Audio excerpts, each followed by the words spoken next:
কাৰ্যকৰ্তাসকলক যিসকলক দায়িত্ব অৰ্পণ কৰিছিলোঁ তেখেতসকলক আমি লঘু আহাৰ বিতৰণ কৰিবৰ বাবে অনুৰোধ জনাইছোঁ।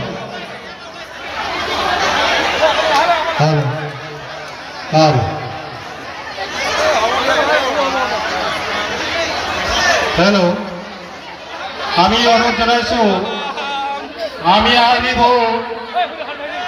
এজন এজনকৈ আপোনালোকে চেল্ফি উঠিব যদি বিচাৰিছে, কিন্তু হেতাৰ ওপৰত নকৰিব।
অভিযোগ থাকে আপোনালোকৰ ইয়াত স্থানীয় নেতাসকল আছে, তেওঁলোকে জনাব। আৰু তাতো যদি আপোনালোকে ভাবে যে নাই আপোনালোকে একো সুফল পোৱা নাই, আহতগুৰিত আমাৰ এখন ঘৰ আছে, গুৱাহাটীত আমাৰ এখন ঘৰ আছে, চিধাই তালৈ আহিব, মই তাতে আছোঁ, পীযুষ হাজৰিকা ডাঙৰীয়া তাতে আছে, আমি নিজে আপোনালোকৰ কথা জানো।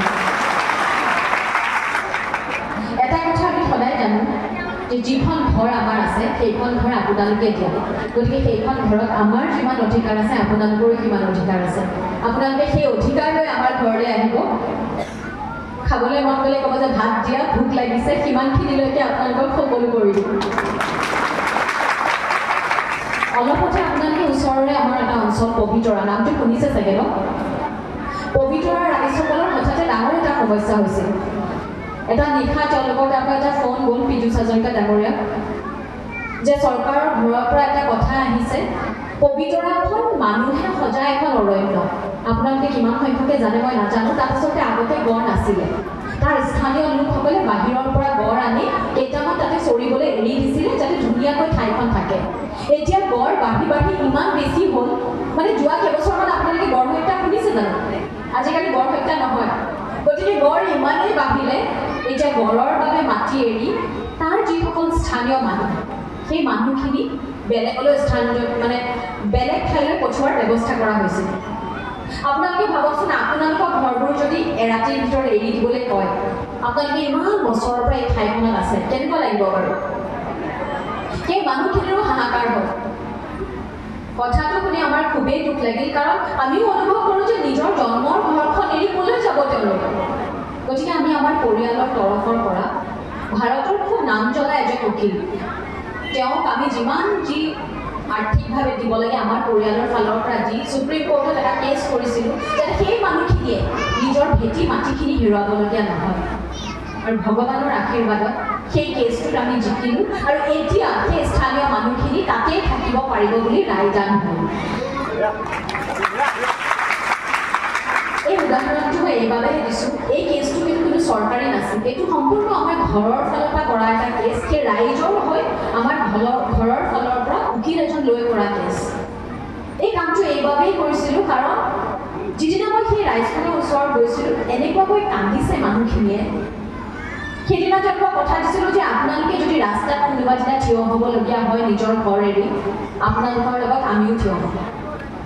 সেই কথা দিয়ে চেষ্টা কৰিছিলোঁ যাতে তেওঁলোকৰ ঘৰখন থাকে, আৰু শেষত আপোনালোকৰ আশীৰ্বাদত সুবিধা দিব ভাল লাগিছে চেল্ফি উঠিবৰ কাৰণে, কিন্তু আপোনালোকে হেতাৰ ওপৰত নকৰিব। খুব ভাল লাগিছে ৰাইজৰ উৎসাহ দেখি। আচলতে এইটো আমাৰ পৰিয়াল, আৰু পীযুষ হাজৰিকাদেৱ তেওঁ ব্যস্ত হৈ আছে বাহিৰৰ প্ৰচাৰসমূহৰ বাবে, তেওঁ সমষ্টিত বৰ বিশেষ সময় দিব পৰা নাই। কিন্তু তাৰ পিছতো প্ৰত্যেকজনে নিজে অন্তৰ খুলি কয় যে তেওঁ নালাগে, আপুনি আমাৰ মাজত আছে, মই আহিলেও হ'ব বোলে, আৰু কয় যে আমি নিজে তেওঁৰ হৈ প্ৰচাৰ কৰিম। এইখিনিয়ে আচলতে আৰু বেছি আৱেগিক কৰি তোলে। আপোনালোকে দেখিছে যে যিধৰণে তেওঁলোকে মৰম কৰে, এনেকুৱা নহয় যে তেওঁলোকে প্ৰথমবাৰৰ বাবে লগ পাইছে, তেওঁলোকৰ বোৱাৰী বা নিজৰ ছোৱালী হিচাপে সেই মৰমখিনি সদায় আছে।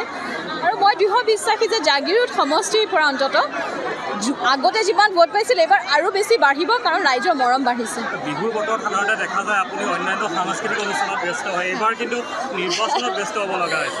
নিৰ্বাচন মানে আচলতে নিৰ্বাচনতকৈ ডাঙৰ কথা হৈছে জাগিৰোডটো আমাৰ পৰিয়াল, আৰু মই সাধাৰণতে জাগিৰোডলৈকে আহোঁ কাৰণ নিজৰ পৰিয়ালটোৰ লগত থকাটো এই সময়ত খুব প্ৰয়োজন, আৰু তেওঁলোকৰ ওচৰত সুখে দুখেও আছিলোঁ, গতিকে এতিয়াও আছোঁ। আপুনি আপোনাৰ স্বামী মন্ত্ৰী ডাঙৰীয়াক হয়তো বহুদিন লগ পোৱা নাই, তেওঁ ব্যস্ত হৈ আছে, কি ক'ব মানে কেনেধৰণে মানে? প্ৰায় 1.5 মাহ হ'ল চাগে আমি ভালকৈ লগ পোৱা নাই, কিন্তু এইটো ৰাইজৰ আশীৰ্বাদ, তেওঁ ৰাইজৰ কাম কৰিম বুলি ওলাই গৈছে।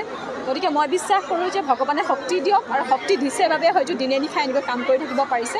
তেওঁ সুস্থ হৈ থাকক, তাকে কামনা কৰোঁ। Thank U.